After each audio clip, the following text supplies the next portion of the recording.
Tonight, 5 investigates with a plea from survivors of domestic and sexual violence. They want state lawmakers to take action and do more to protect the victims of some of the most violent and terrifying crimes. Karen Anderson sat down with some of those survivors, many who are speaking out for the first time. She joins us live right now. Karen? And their stories are painful and harrowing. Many of these survivors have never shared them before publicly. And they're taking that step now because they feel the court system and current state law fails to protect many victims. 911, the sign report was emergency. I got stabbed. And he pulled out a knife, and the blade on it was probably about that long.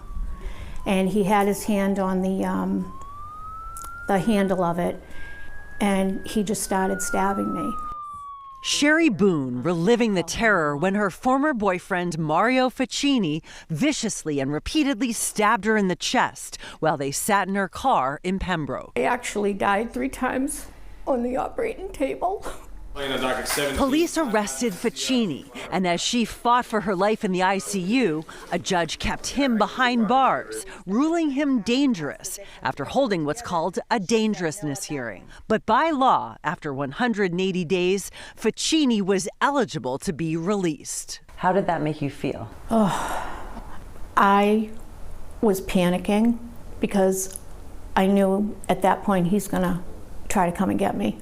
And then after the 180 days, who's to say he's not dangerous anymore? Ficini remained locked up, unable to make his $250,000 bail. He later pleaded guilty and was sentenced to 6.5 to 8 years in prison. Stabbing or anything. Sherry is speaking out to generate support for Governor Baker's proposal to keep attackers deemed dangerous behind bars until a case is over. If you're dangerous enough that you should be held, then you should be held until trial. It's just one measure in a major legislative package the governor is calling an act to protect victims of crimes and the public.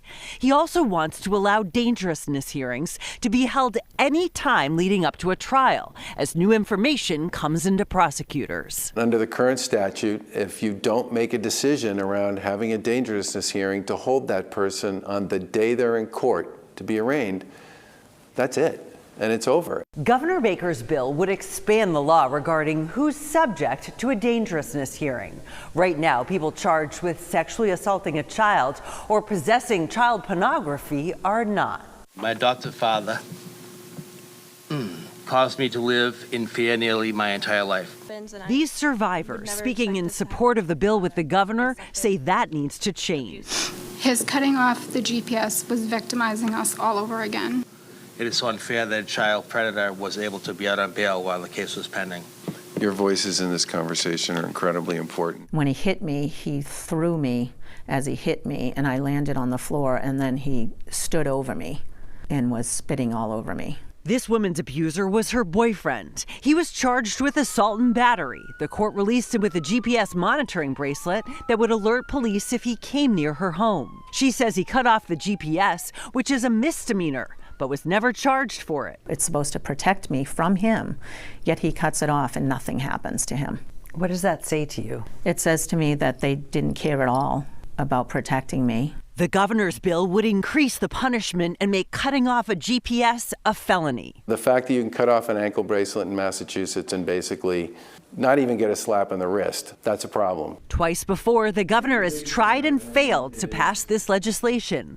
It's now in the hands of the Judiciary Committee again. Whose side are we on here?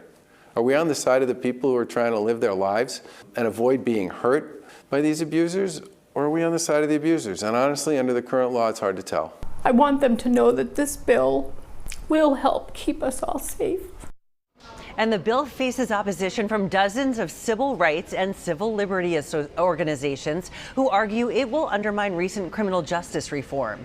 30 groups, including the ACLU and NAACP, wrote a letter to the Judiciary Committee saying, in part, there is no data to support these reforms, but there is ample history of racial disparity in the criminal legal system to know that their impact will be felt most acutely by Black and Latino individuals, families, and communities. Now, the deadline for major legislation is July 31st.